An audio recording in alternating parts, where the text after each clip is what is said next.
Hi, Kevin McDonald here and welcome to the Progressive Property Podcast. In this week's episode of the podcast, I thought I'd introduce you to someone who's just starting out in property and find out a little bit about what those opening few months of the property journey can be like. So I'm joined by Greg Ball. Hi Greg. Hiya, how you doing, Kevin? Yeah, good. So for anyone who's listening to the podcast, we get a lot of people who are maybe at the beginning of their journey. They're thinking about getting started. They're in a career, in a job, and they're thinking, is property for me? So I guess today it's getting into a little bit about your journey in property and why you chose property. So let's take us back, say, a year, 18 months or a bit further. What were you doing? What was life like? And I guess then why did you decide, do you know what, property is of interest? Yeah, so a year, 18 months ago, obviously we knew what was happening then. A lot of stuff, So I had a kitchen business and it just seems as though time flies so quick with what's happened in the last couple of years, So I was in the kitchen game, kind of reinvented ourselves again because we had to, it's horrible to say, but we had to liquidate the original company because of you know what? Pandemic, yep. Started again and made a good go of it. Still doing okay. But yeah, it was just every single day I realised, we had this plant, we had the machinery, we had this, we had that. I realised then every single day I've got to go to work on a Monday to get paid on a Friday, pretty much, So I knew when I first started my kitchen company 10 years ago, I said to my wife, by the time I'm 30, we want to be in property full time. That's what we want to be. I mean, I'm 34 now. A few years passed, but a lot of stuff's happened. So that's what I would say. 10 years, a year and a half ago, I was in kitchens. I didn't actually think I was going to get into property anytime soon, though. Yeah. I didn't know how to. Didn't have no money. The same old thing. Can't do it. Got no money. We can't get into it. Had our own house, and we haven't missed one mortgage payment on that. Had that for 10 years. So we've done well in our own house, So I understand, though, property is where we're going to make the life we want for ourselves, So over the last, from 10 years ago, you were saying to your wife, I'm going to get into property. 100%. But never really took that plunge apart from your own home. 100%, yeah. Okay. Never knew how to. Never knew, we knew we wanted to get property, but I didn't have a clue how to. But I guess a lot of people were massively impacted in the pandemic with their jobs and stuff. Were you running a kitchen business? Yep. Clearly nobody wants to buy a kitchen during the pandemic. So did that business just literally stop overnight? Yeah, correct. Yeah, it was a sledgehammer. Literally, when they called it in and said, right, no one go to work. When it got serious, they literally every customer I had. The trouble is, I had no cash in the bank. This is the trouble. I was running my kitchen business with no cash in the bank. I'm not embarrassed to say that. You've got to own up when you're not. But I wasn't directing it properly. Really, I needed cash in the bank. Had nothing.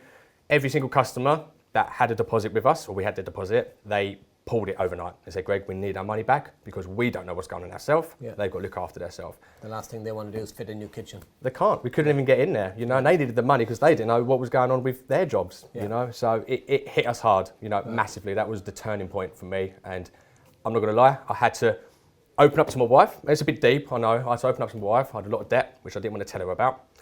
And I said, we're in this much debt, we're this, we're that, we've got no jobs coming in, I don't know what to do. And it was that moment, all the weight off my shoulders just went, because I told her everything. And then we started again. Right.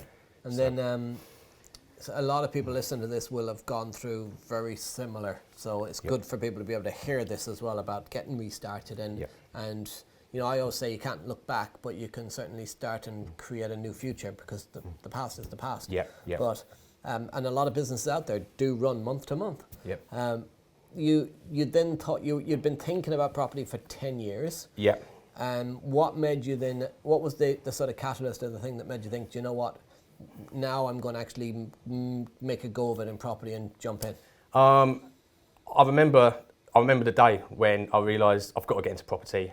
And, I love Progressive, absolutely. What they've created is just amazing. They have created a bit of an animal and I love it. But the video that really hit me, and I didn't have a clue what you could do. It was YouTube, it was classic YouTube. And there was a video, there's a guy on there called Dammy, and he specialises in HMO, and now he does service accommodation. And what he done was those special letters, rent to rent. And I thought, what's this? And there's a video of him, just him going around his property, a day of him going around his properties, all rent to rent, none of his own, none of his, it's a property, landlord's property, and his cash flow was amazing, whatever it was, 10 grand a month, whatever. And I thought, you don't need your own money, you've got bad credit, which I have got bad credit, I'm not going to lie, but you can make really, really good income on the rent to rent. I remember messaging my wife, when I was watching the video, and I said, we're going to do it, like I said to her, look, sorry babe, like I've got a new business plan, we're going to do rent to rent. And she didn't understand it. She was like scared, like, oh, you can't do that, you can't, that's illegal, this, that and the other.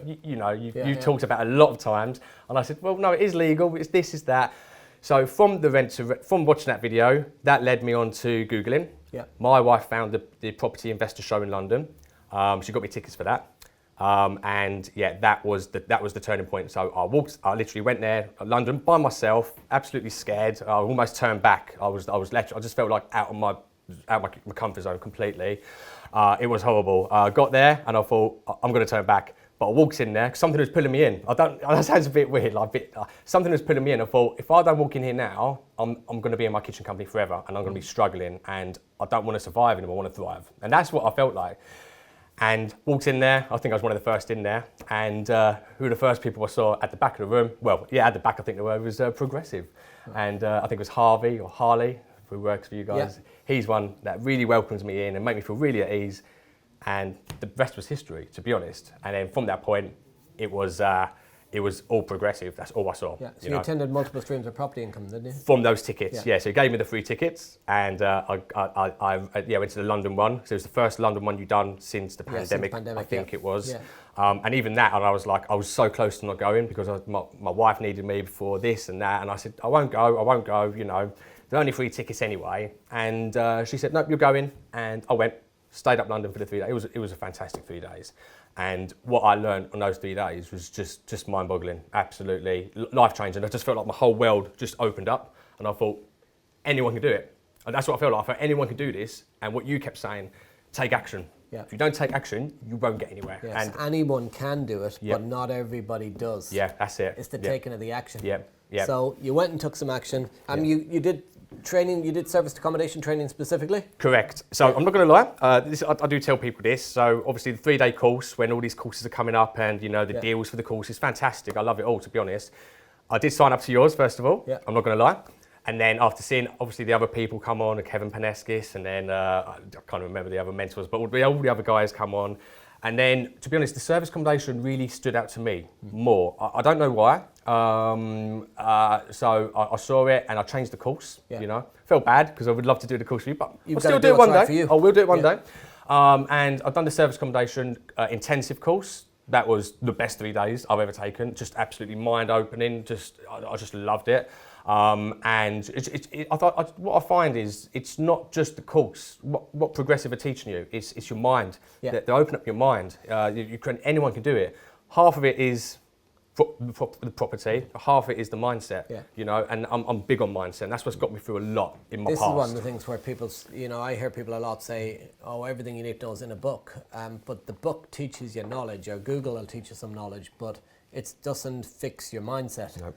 And that's where being around, I guess, people. So, but the service accommodation training, you sat that results-wise. So when did you sit the service accommodation training? Yeah, so I keep forgetting dates because it's just been a whirlwind since. Roughly weeks. Yeah, so it was I'm pretty sure it was either November or December. So I took it straight away. 6-ish months ago, 5-6 months ago. Yeah, it was. Yeah, it's gone quick, isn't it, this year? So. Yeah, so it was November, the 3 days, and then on the end of the 3 days course with Mr. Kevin Paneskis, I took the mastermind. Yeah. Because I just felt like, again, it was pulling me in. I thought, if I don't do this now, I won't ever do it. Yeah. Couldn't afford to do it, but also I couldn't afford not to do it. That's how I felt, And Progressive were amazing with me. They helped me out with the money situation, and we done a plan so I could just make sure I could do the course, because I couldn't have done it otherwise. Deals-wise, what have you been up to? So, I got this is the funny thing. I realised in my life, or I say the kitchen business is kind of obviously, it's been good to me. It's paid my bills and it's paid our mortgage. We haven't got much of a mortgage left on our house. That really has created a contact list on my phone of 15 years of contacts. Now, we don't do cheap kitchens. We do pretty expensive kitchens. All I text 2 customers. Out of those 2, they're both interested. I got my first deal through that customer. Now, I just text some customers every now and again. And now I've got a multi-millionaire investor with me. He has got a commercial portfolio, and now I'm searching for him for a residential portfolio, which I can turn into service accommodation. Mm-hmm.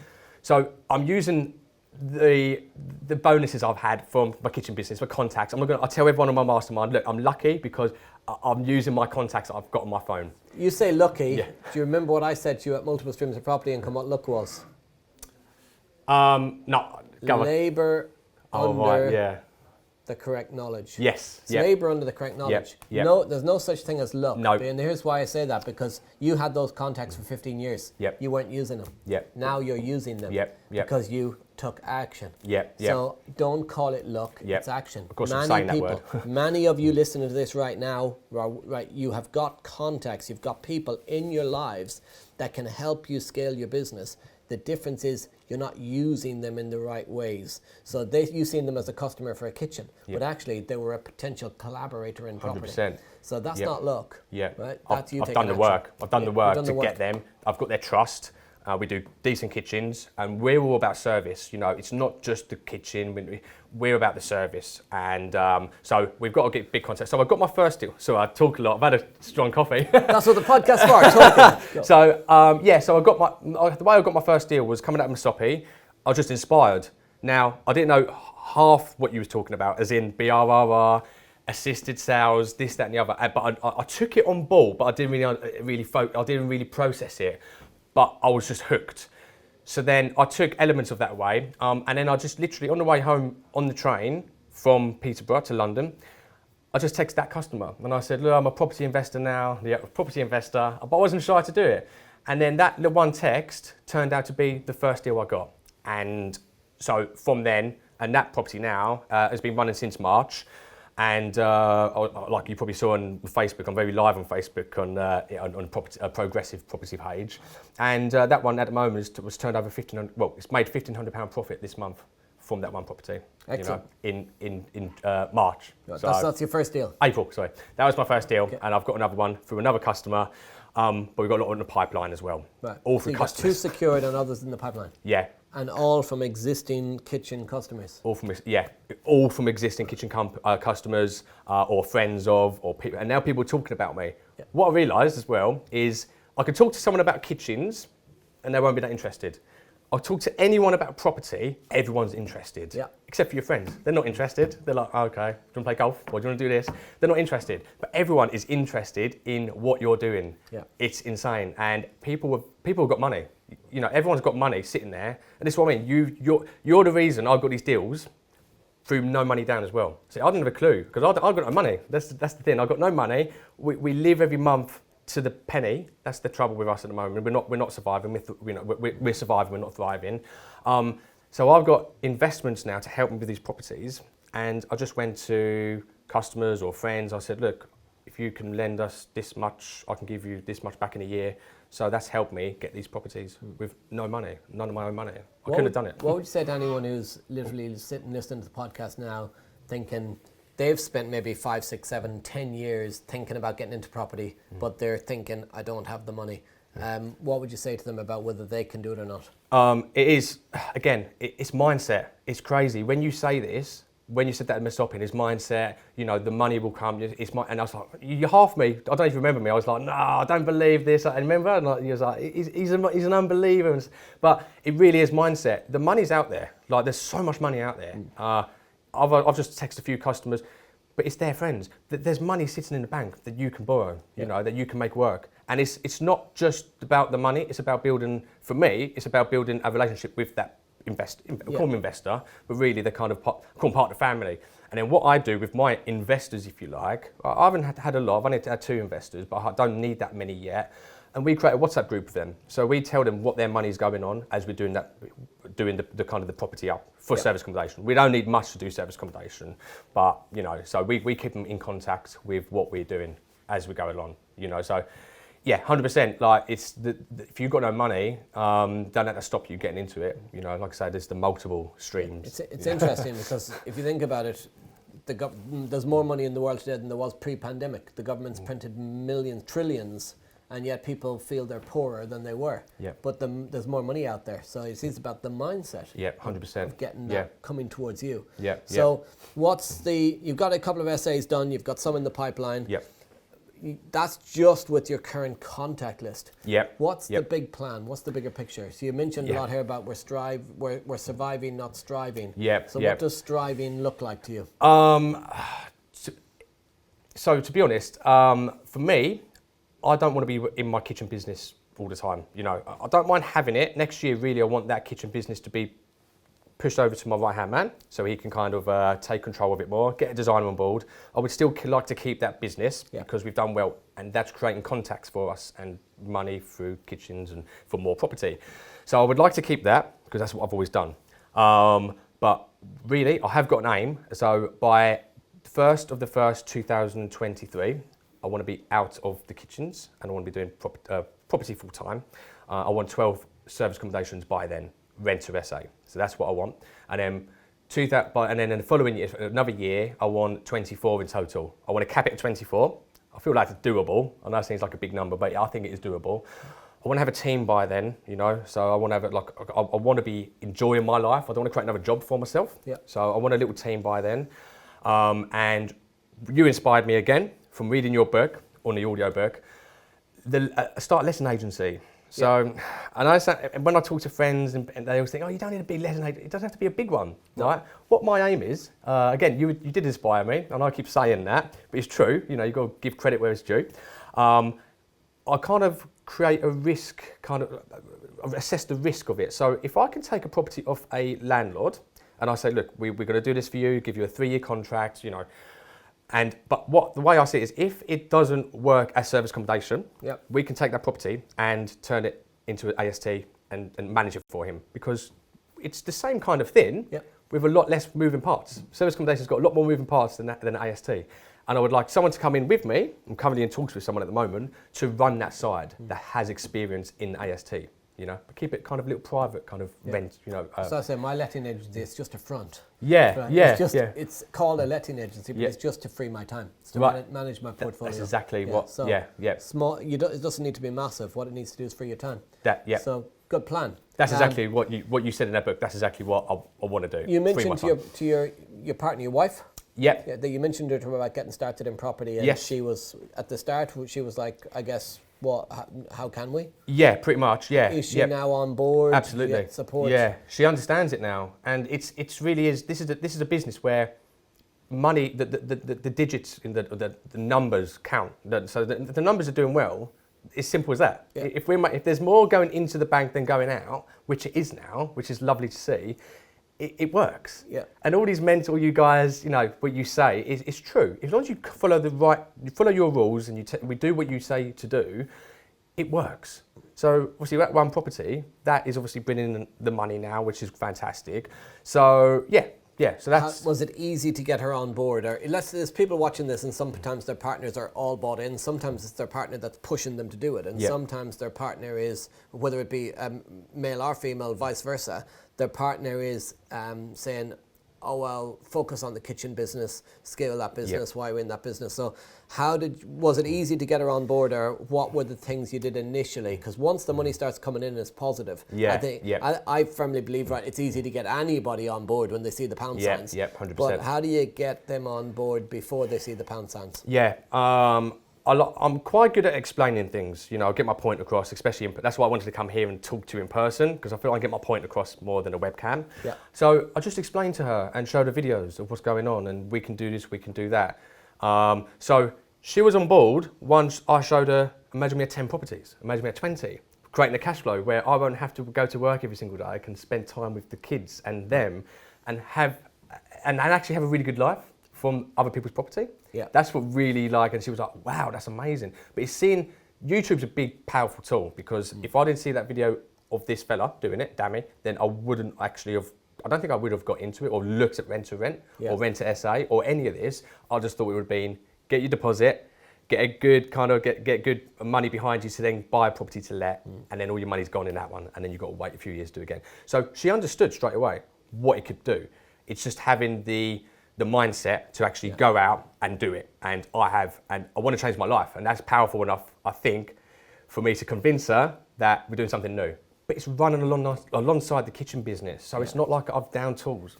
it's still running. It's multiple streams of income. Yeah, it is. Yeah, 100%. Yep. And the more streams in this world in 2022, you need more than one income stream. If you're in a job, you could lose your job overnight. Having multiple income streams means that if one doesn't work out, the others are there to protect you long term. 100%. Yep. Your plan at the moment is obviously a lot of rent to rent. Yep. The long term plan is to start to buy. 100%. Right. Yeah, I mean that would be it's really at the moment just to get out my day job. So I'm doing property full time. I mean, if I was in property full time, I just feel like it will compound effect. You know, the compound effect. I just feel like I can just get so many more because at the moment I'm only doing it after work, an hour here, an hour there, but it's going well. I want to expand though. So yeah, eventually I would love to buy property, and I will, 100%. And it doesn't mean I'll just do the service accommodation in all of them. Or I might have a mix, you know, like you do. The rentals and service accommodation in certain areas, seaside areas, commercial conversions. Oh, that's exciting. I mean, I would love to do that as well. There's plenty of things I want to do. Now, the trouble with me is I do get excited, and I do look really ahead. But sometimes I've just got to slow myself down and think, right, to concentrate. And this is when a mastermind has really focused me because you're accountable. Every time you go there every month, what have you done? Have you done this? Have you done that? That almost slows me down instead of push. You know, do you know what I mean? It focuses me. So the end game is obviously to have multiple, have the business running, have property of my own as well. And build a portfolio by myself. And I would love to give back one day. What you're doing, like I said to you off air, I said to my wife at Misopi, I would love to be doing what you're doing in a few years. You know, want to build that confidence up, and I'm doing walking the walk kind of thing, not just talking the talk. I said off air, like I came to Progressive as a student 2013. 2017 I ran my first event, so it's like 4 years later. You're like amazing. 4 months in. Yeah. So and you think. You already have that aspiration. I didn't even consider that I'd ever be able to speak or teach back in 2013. All I wanted to do was get out of debt. That was my only thought. But it's like when you start doing stuff more, you get more into it. How important, you mentioned the people and that focus. How important is it being around like-minded people and having other property investors around you? It's insane. I think people can do it without it. But again, it's speeding up the process, and it feels, I can't explain it. It just feels like I'm doing it in a quality way. I'm not just doing, that'll work. I'm making mistakes. That will do. I'm making mistakes. It's a quality way I'm doing it. I'm going along. I'm talking to my mentors as I'm doing it. Go back every month to Progressive Towers, and I just ask questions. I just ask so many questions, and I'm sure Facebook are getting sick of me because all I am doing is asking questions, maybe silly questions, but I'm not too scared. You know, you only get one life, but the mentorship, it feels like I'm trying to sell it. You know, I'm really not. But the mentorship program, if I didn't do it, I don't think I would be in this situation right now. 100%. It keeps me focused. That's all I can say in a quality way. You know, if that makes sense. So, your serviced accommodations, you found them from from people that you've got sold kitchens to and stuff, and contact list. Yeah. From them saying yes to you, to setting it up. If somebody's watching this now and they're thinking, how do I set up my first SA unit? What would be sort of the step-by-step to, you have that conversation, the landlord's interested, what needs to be done to then get it up and running? Yeah, so end of the day, it is a people business, 100%. You have to like them, they have to like you. You go there, you talk to them, and I remember some of the things that you always said, you know, you come down to their level, you find out their problems, and it really is, you find out what their problems are. So I went there, that was on a Sunday because I was keen, went straight in there, and to be honest, looking back, I was nervous, I'm not going to lie, because it's my first deal, but I think he was more nervous than me. So when you look back, you think, wow, he actually didn't say a lot and he was a bit nervous. His problem was, he had a property that was a lovely property, it's a beautiful property, he just wants it managed and looked after. He doesn't actually want to make any money from it, and I said that in the video on the Progressive property. He doesn't want to make any money from it. I think he's making probably 200 quid a month, but he wants someone to maintain it and look after it. Right, stop there before you tell any more of the story, because there'll be people watching this going, what do you mean the landlord doesn't want to make any money from it? And why would a landlord, and I talked about this a lot, but why would a landlord not want to make money from their property? Yeah. What's their driver? So I didn't actually find out, but all I know is his property, he wants to keep it. So he's bought it 4 or 5 years ago. His friend's been renting it off him, so he hasn't gone through the letting agencies and all that, so he hasn't had the extra fees. So he just wants it looked after, so then in the long run, it can, what's the word? Go up in value. Go in value, that's it. And then he can sell it, maybe, eventually. That's all he wants. Yeah. It's just an investment for him. Yeah. That's all it was. So he doesn't want to make money. In fact, most people, and it's surprised me when I get into properties, a lot of people I meet, most people, they don't buy property as a business, they buy it for capital growth. Right. And they buy it like as a pension or a retirement or their extra pot for the future. Yeah. While what we do is run it as a business today. The cash flow. Yeah, the cash flow today. Yeah. So that was so interesting that your landlord didn't want to make money from it. Because when you say this to people, they're like, really? Yeah. You don't believe it until you actually live it. And it is crazy. And like, I keep stressing, you go to these free events, Masopi, just... They should be worth a lot, you know what I mean? You should pay a lot. I would pay a lot of money to do that. The information you hear what you say, it's true. It's not every single scenario will be like that. I mean, I haven't got every single deal. I've had to turn deals away, and agents at the moment I'm finding quite hard to talk to. Yeah. I'm not going to lie. So hence starting a letting agency. It was like if I could start my own one and then they can come to me. But I don't need the letting agencies yet. I will do, but at the moment I've got a contact list and I don't need many to change my life. So you got this landlord to basically, he didn't want to look after the property and you're the solution, take it on. Correct. On a guaranteed rent. Once he says yes to that, what happened next? So we struck a deal, and that took a few days, and that was a bit nerve-wracking because I sent him an offer. He said this back, and then he didn't get back to me. And then I messaged him back saying, look, I've got tenants, I've got guests that want to stay in there. So then that kind of teed him up a little bit. I didn't have any guests that want to stay, but I wanted the deal. And he said, well, let's do 1,100, and the numbers worked. It should be more, it should be a little bit more than that. And obviously we done a deal for there. We said a 3-year deal. And I said in that contract, so we get these contracts through the mastermind or the intensive course. You get them all free on the Facebook page, and then obviously he signed the contract. I asked for I think it was 6 weeks rent free at the beginning to get it up and running, to get the decoration, and we actually replaced the kitchen door fronts. So we got it all ready, and that was within that deal. And then obviously we didn't start paying him rent, and we started to put on Airbnb. So that was kind of the process. It was pretty quick, but I took a bit long doing it. How long did it take you to get your first booking? Well, so as soon as I put it on, I actually had to book 2 weeks off because on Airbnb I had to make sure no one could book it. But literally people booked straight away. I think it was a couple of days. And I got my first 7-day booking, and everyone on the mastermind, on the Facebook page, I went crazy at 11 p.m. at night because I got my first booking, and it was 7 days. And I said, that pays for the rent that month. And then that was it. So that's how quick it happened, and then it's been pretty good ever since. So 70% occupancy this month. And they say, what Kevin Paneskis teaches on the course is, and Caroline, 50% occupancy, you take the deal. Yeah. This property, it's around 38% occupancy. Break even. Yeah, break even, that's it. And it's a lot less risk for me, but it's a beautiful property, and I want more now down that road because you start to realise what works well in certain areas, But I'm new to the game. And all of these were in Essex? Correct. So this one, the first, I call it service accommodation number 1. And this number 1 is in Westcliff in Southend-on-Sea, which is Essex. And it's right by the seafront. First Avenue, a couple of roads down. It's beautiful, the area. My second one, again, this is a bit of a risk. Now, I like a bit of risk, and I think it could work quite well. But I've got plan B as well. So this is in Langdon Hills in Basildon, still in Essex. So, but not too far, half an hour apart.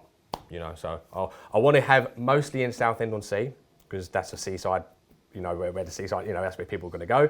But then I've got strategies for other areas that won't work as well as leisure, but other ideas. But I'm going to see how it all goes on that. So for anyone who wants to follow your journey, see what you're up to in service accommodation, or maybe even buy a kitchen off you, how can they find you? So you mentioned social media, so yep. So I've obviously on Facebook, it's just Gregory Ball. I think it's all Greg Ball. You'll find me on Progressive Property. I'm always on there. I'm growing my brand. But I've got an Instagram page as well. It's number 16 Property Group. You can just search that, you'll find me. And then I've also got number 16 SA Limited, so that's on there. So that's the service accommodation. The property group is where I'm going to grow big and do other avenues. So you'll find me on Instagram and Facebook. Lovely. Cool. So, Greg, appreciate you coming in to chat to us and share a little bit about your journey. Thank you. I think it's really important for people, if you're listening in, about getting started in property and a lot that mindset and making sure that you take those first steps. Don't wait 10 years to get going trying to save up a deposit, because the money is out there, but you can't get your time back. So, guys, you've been listening to the Progressive Property Podcast. I've been Kevin McDonnell. He's been Greg Ball. You've been amazing, and I'll see you next week. Speak soon. Oh, man, thank you so much.